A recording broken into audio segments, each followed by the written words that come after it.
Hello everyone, how's it going? Dr. Incompetent here, and let's run through every new game I played on the channel in April that I've put into this playlist that I'm going to link in the description below in order to help you maybe find a new game to play if you're interested and point you in the direction of seeing videos about that game if you'd like some more information about it.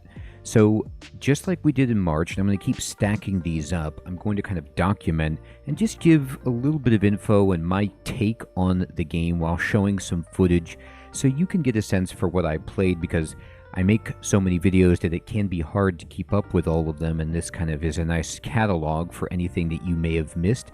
And if you would like to, in the comments below, add your feelings about any of these games or recommend any games that you would like to see on the channel, that would be awesome. I'd appreciate that so much. So starting off, in the beginning of April 2025, we had Legends of Amberland 2, The Song of Trees.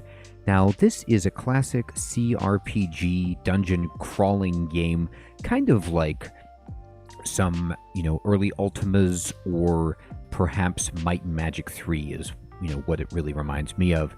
And this is a game I actually played before on the channel and kind of like went away from, just like I normally do with my gaming ADD. And then I started playing it on Steam Deck, and it's just a perfect game for the Steam Deck, and I wanted to put it on the channel again just to give more coverage because it's the kind of game that I really love. It's a retro throwback CRPG, and yet it's got modern sensibilities. The grinding is mitigated very nicely by a very friendly travel system. It's easy to rest and save the game, so it's not quite as tedious as some of those games, and yet there is a lot of exploration and grind that you need to do, but you start to steamroll and feel like $1,000,000 when you're just plowing through enemies as you curve up and get stronger with your characters. It's a very good progression, and I had a blast with it. I actually ended up beating the game on Steam Deck because I enjoyed it so much.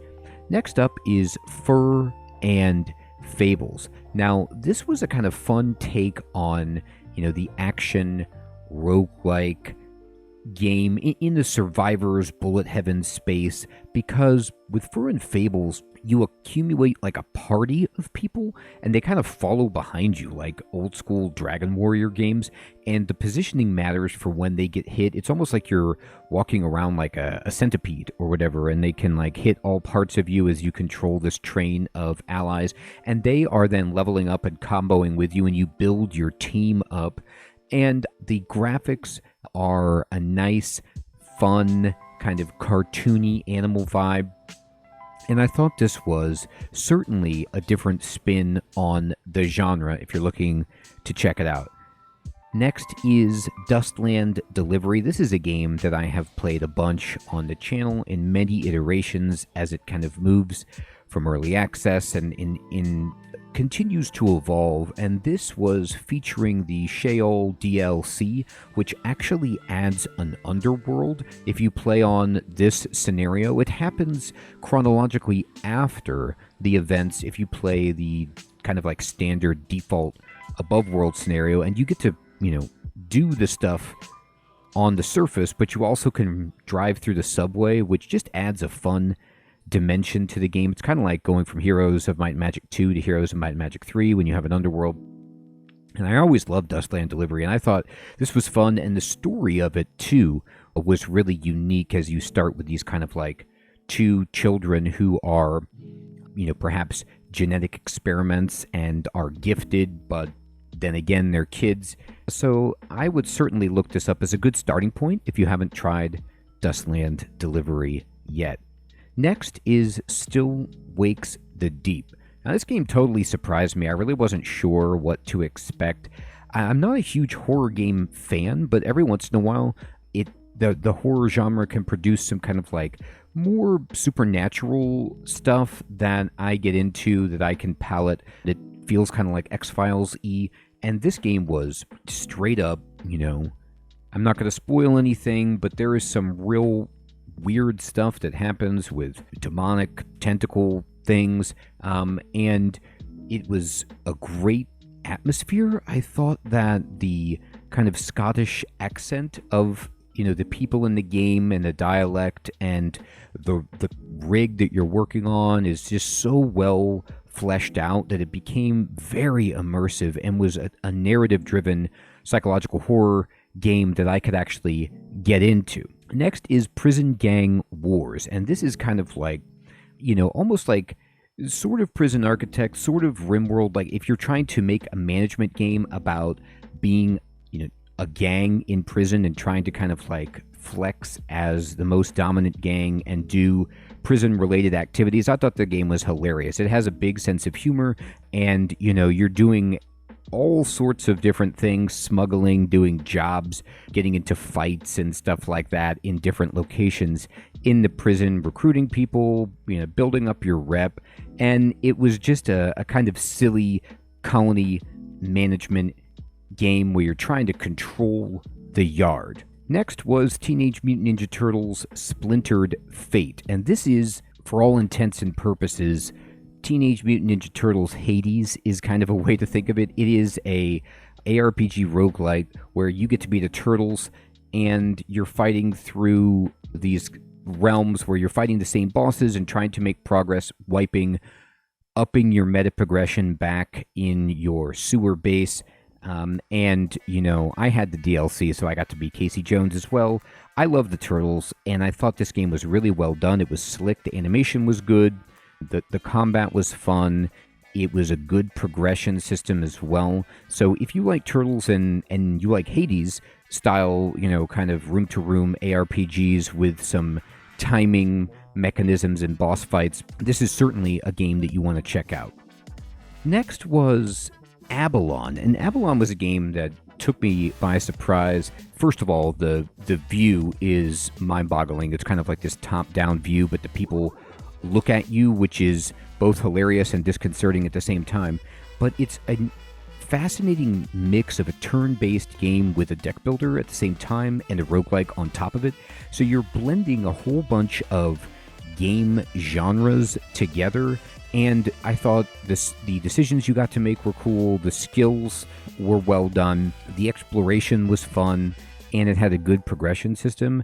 And I think that there's a lot more underneath the hood than I expected. But if you want to see more of this game on the channel, just let me know in the comments below. After that, we have Bubble Ghost Remake.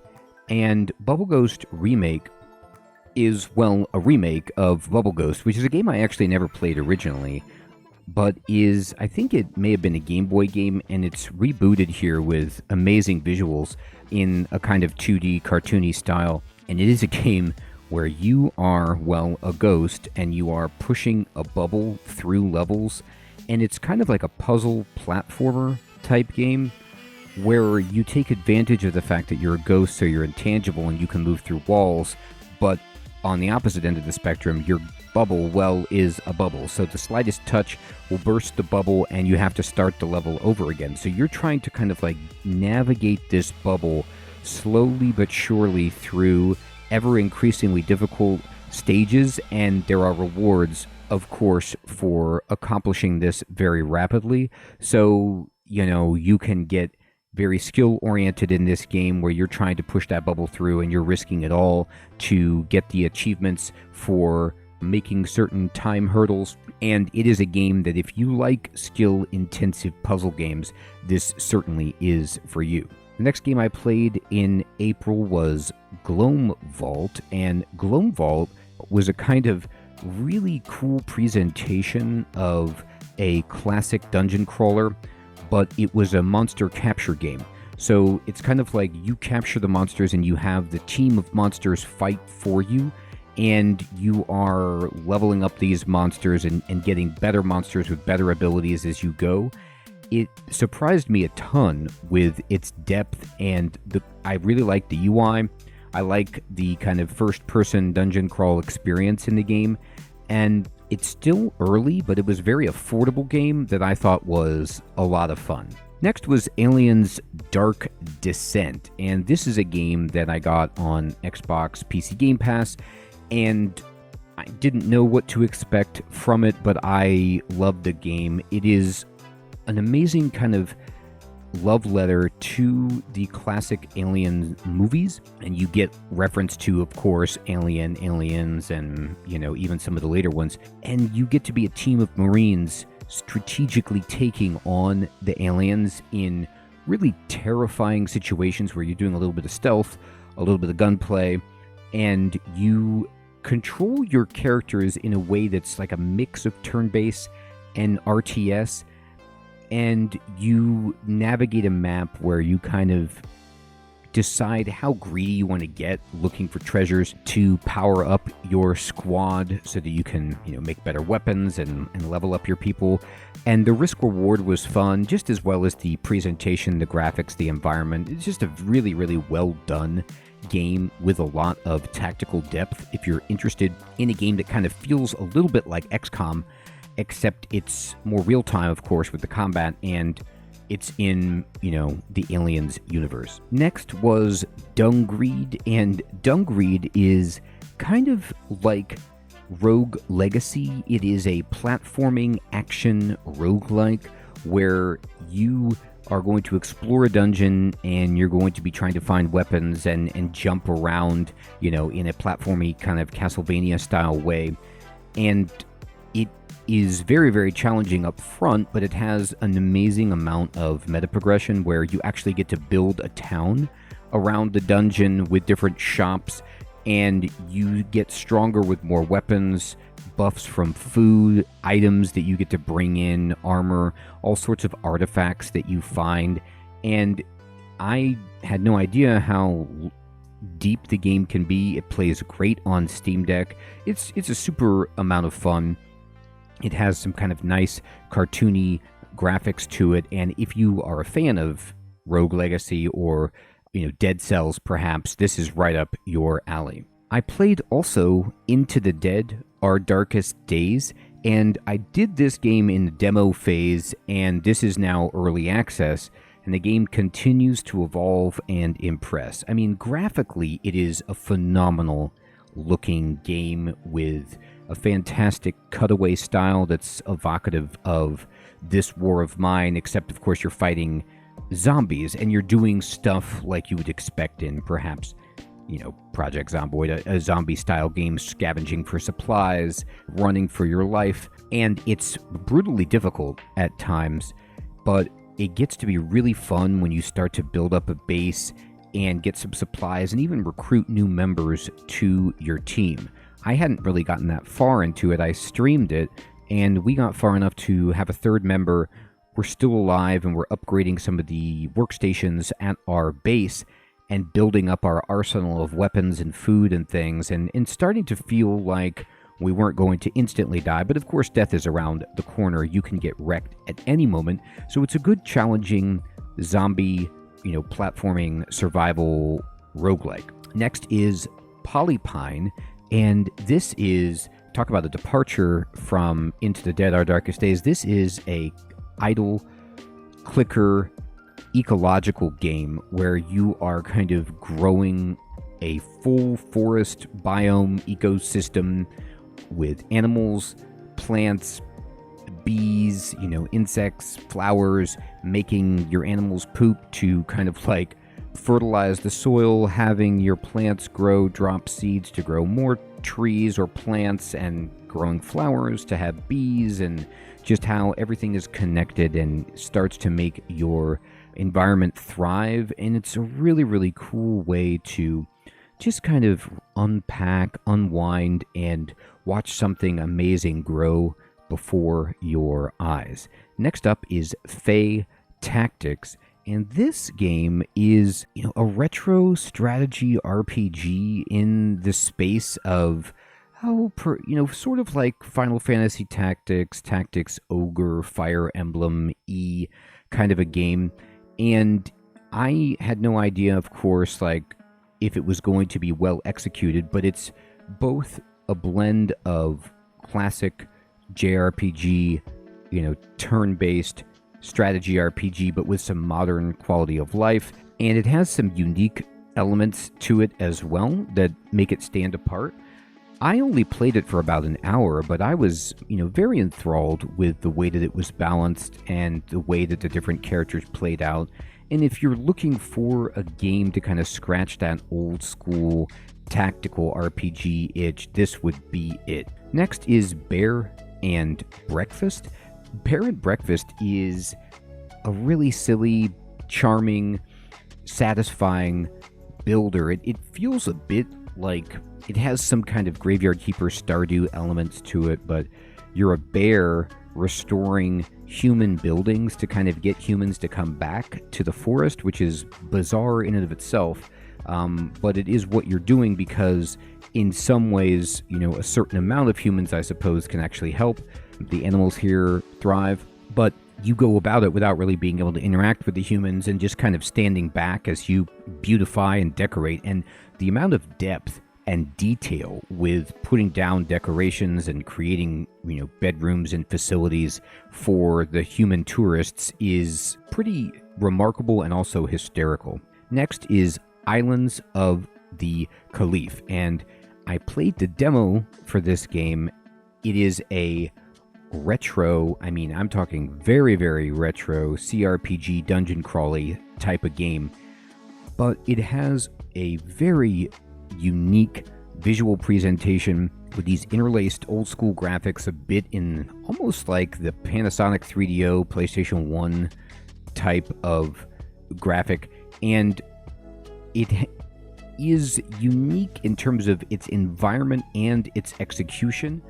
I thought that exploring, the lower levels of the town and getting through the enemies and solving the game almost in some ways like a puzzle was really satisfying and surprising. So if you're looking for a kind of off the beaten path retro dungeon crawler, this would be a good bet. Next is Mudgate, and Mudgate is a retro action RPG that felt like an early MMO and is intentionally named Mudgate because it's inspired by old school MUDs, and it's a kind of like platform to platform small section like you're playing an old school MUD, moving around in a way that feels almost a little bit like a RuneScape or an Ultima Online, and leveling up through these systems, doing quests and fighting goblins and the like. And I thought that this game had a lot of charm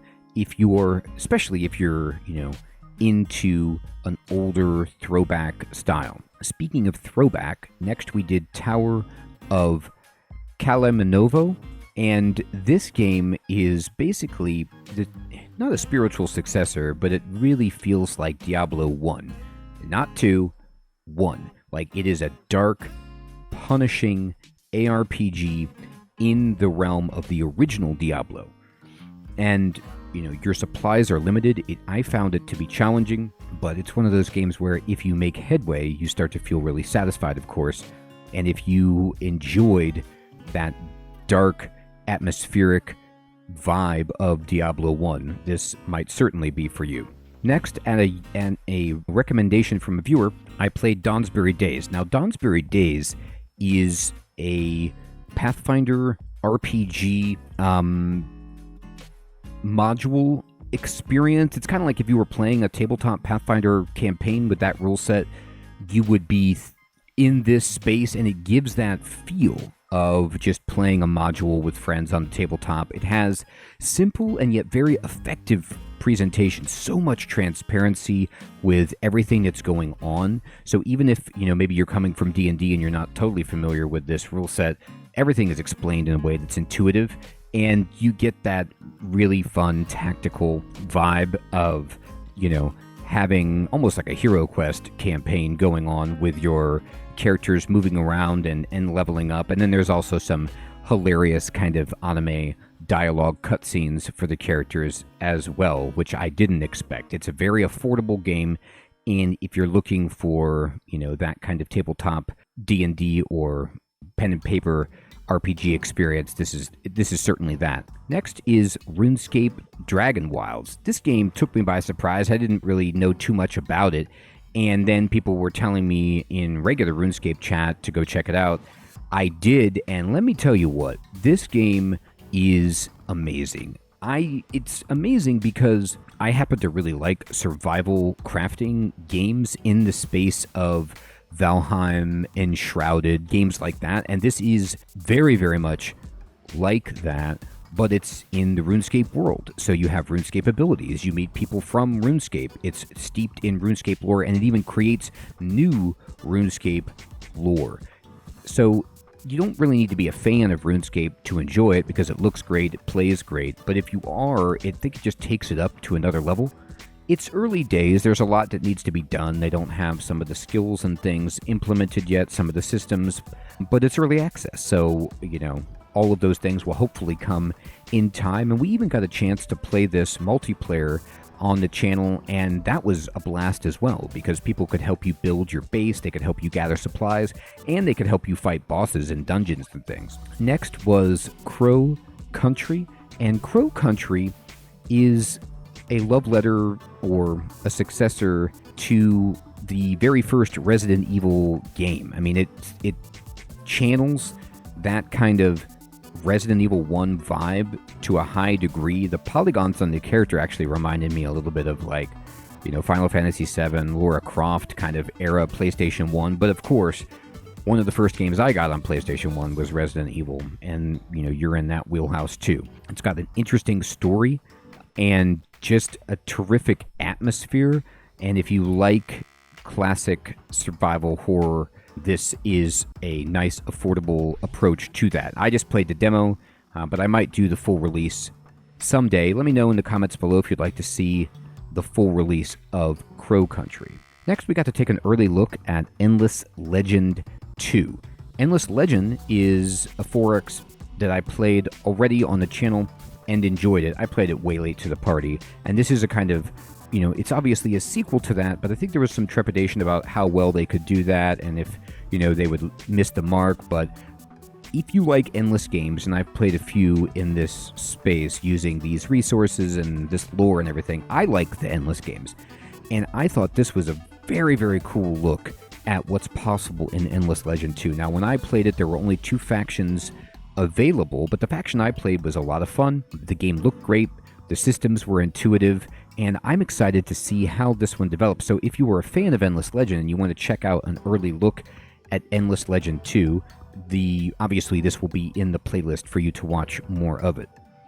Next, we have Day of the Tentacle Remastered, and this is one of my favorite games of all time and has been remastered in a way that is just about the perfect way you could remaster a game like this, which is you keep everything that made the game great, and then you just punch up the visuals so that they still capture the spirit of the game, but are not as grainy and pixelated as they appear now. But what's awesome about this packaging is if you want to play with the original graphics, you could just push F1 and play Day of the Tentacle as it appeared, on your 386 back in the day or whatever. I like the new cartoony and seamless looking graphics, love the voice acting, and I'm having a blast with the game all over again.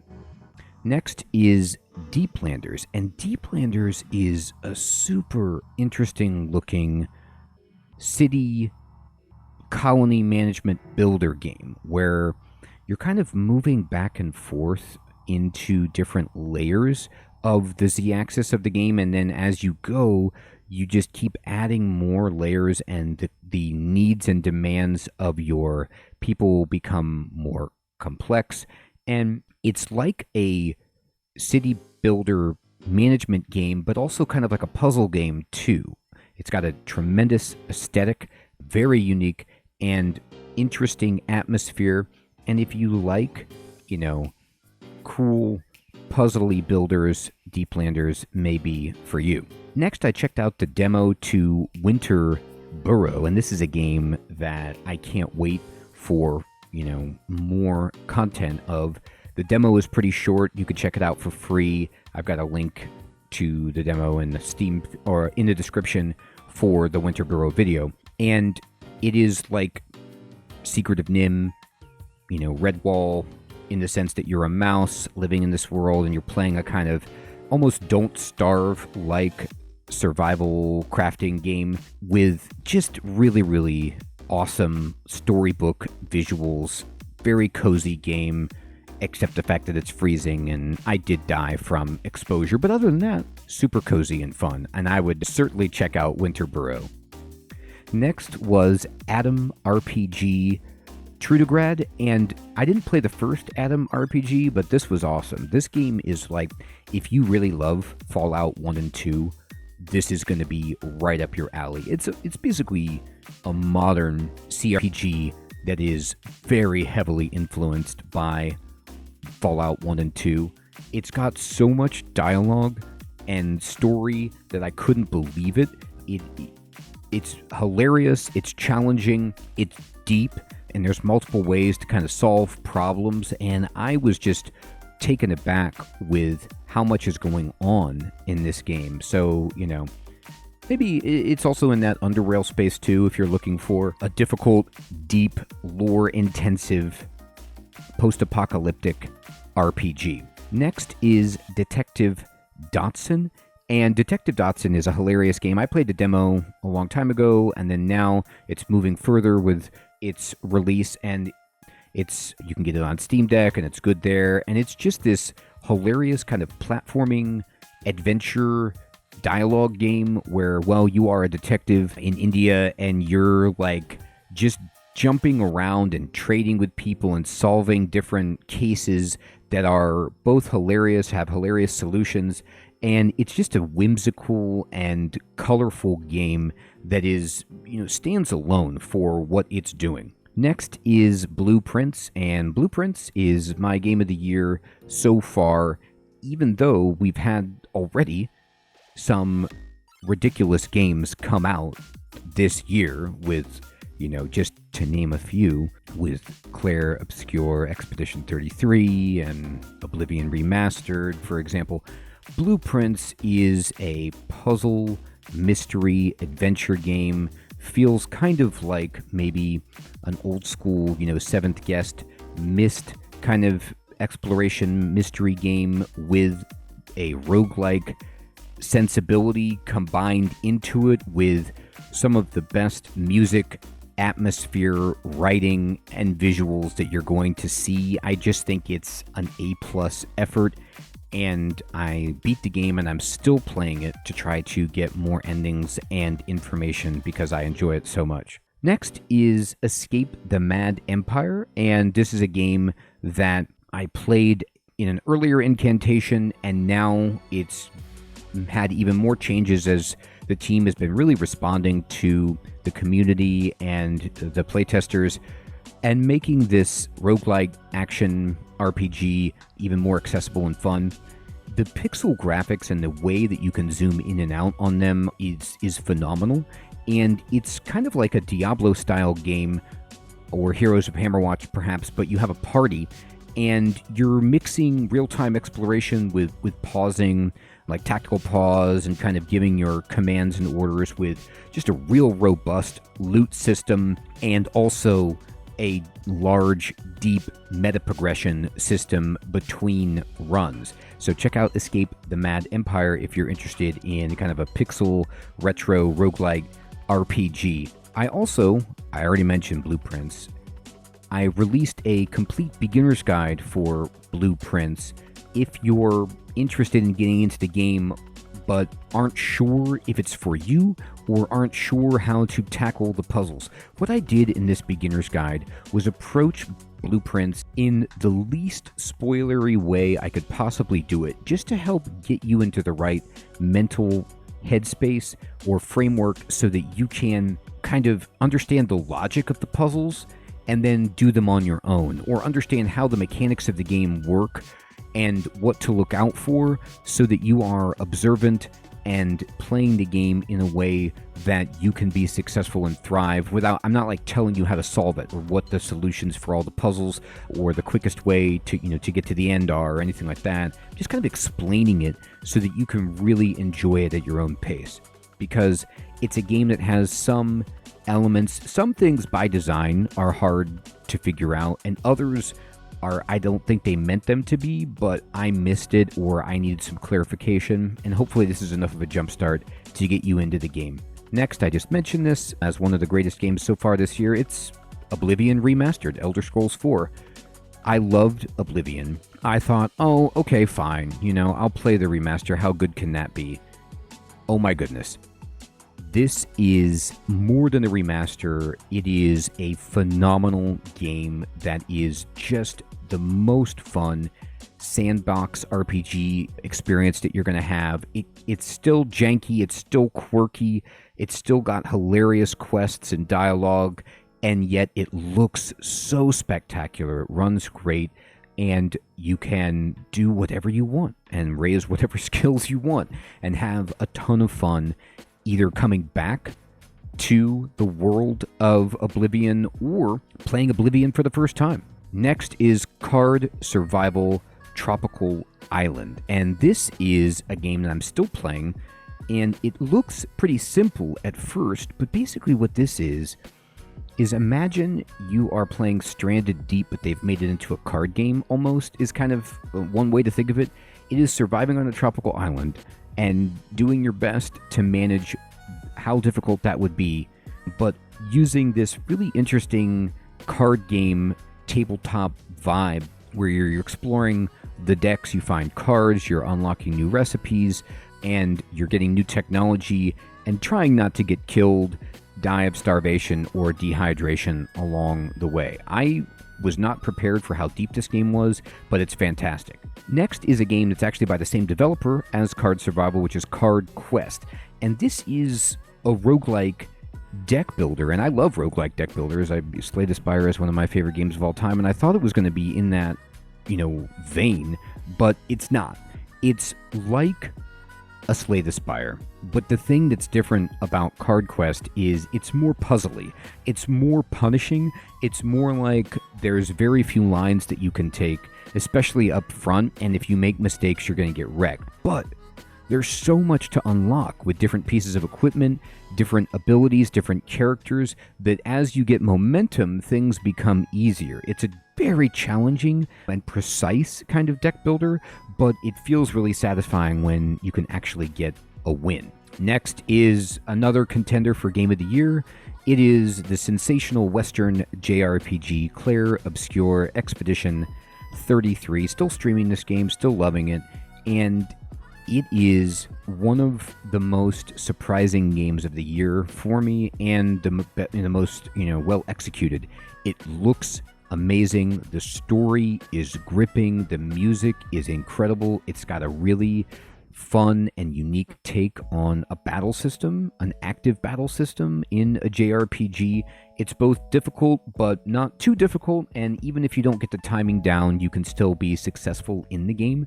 It's got just great writing, cool characters, trippy, surreal landscapes, and it's one that you don't want to miss. It is also included in Xbox PC Game Pass, so if you have the capability to run these games on your PC, just this month or these past months, you've got Clair Obscure Expedition 33, Oblivion Remastered, Aliens, Dark Descent, for example. Next is Dinkum, and Dinkum is in full release, and I played the game a bunch in early access, and full release has actually been around for a bit, I think, but I came into it just playing it again, seeing what's changed, and it's just such a fun and chill builder. It's like, Animal Crossing meets Stardew Valley meets the Australian Outback, perhaps, and it is a game you can play in chunks as you save it each day, about 25-30 minutes, and just kind of really vibe out. Have fun collecting bugs, making money, getting people to move to your island, getting new technology, and escaping the dreaded, humdrum nightmare of South City. Then I also played Herald, the interactive period drama. Now this game, I don't play a lot of interactive fiction games, but this one was so well illustrated. It was just beautiful artwork and a really immersive, interactive period drama does it right, because you're on a ship in the 1800s, and you're taking part in activities that are described with the nuance like you're reading Moby Dick. You know, it's got that vibe of, oh, okay, there's this kind of like colonial undercurrent to the game. So there's this class stuff, there's this race stuff, and then there is this like adventure story mixed between it about, you know, how your character is going to rise from obscurity into being a captain to being shipwrecked, and you get to make choices with the characters and unfold things like a choose your own adventure kind of game. And if you like interactive novels and you like, you know, high detail fictional worlds, I think this is certainly something to check out. Next is Last Spell, and Last Spell is now in full release, and I say now, it's been a while. I just didn't play it in full release. I played it a bunch in early access. There's even some DLCs out for it, and this Last Spell is just so good. It's got hilarious metal music. It is so intense in terms of being a tactical RPG, but also being a tower defense game where you're just getting hordes and hordes of, you know, the undead and other creations coming at you that you're fighting back with just a few, you know, heroes, but you've got awesome abilities and you just feel at the same time super powerful, but also totally overwhelmed. It's just such a unique and fun experience, especially if you like turn-based RPGs. And then finally, I already mentioned Card Survival Tropical Island, but I do have a beginner's guide that I started in April, and I'm still doing, to get you into the game because it's punishing, it's difficult, and there are a lot of things that can make life easy if you know some tips and tricks for how to survive. I'm not telling you, you know, how to beat the game in the least amount of steps. I'm just providing you with enough understanding of the mechanics of the game so that you can explore and have fun on your own. So those are the 38, well, round about that number, new games that I played in April. This playlist will be linked in the description so you can watch, you know, from top to bottom if you like, or just pick and choose the games that you're interested in. I want to keep doing these lists because people like the March list, and it's a great way to kind of recap what I played, make recommendations so that you can find a hidden gem, something new to play if you haven't heard of it, and also get recommendations from you. So everyone in the comments below, if you could tell me what games you enjoyed from this list, if you've played them and why, or what games you'd like to see on the channel, what games you played in April that you really enjoyed. I'd appreciate that so much. And everyone, thank you for watching. I will check you in another of our monthly lists as I'm continuing to build our list for May as we go. Take care.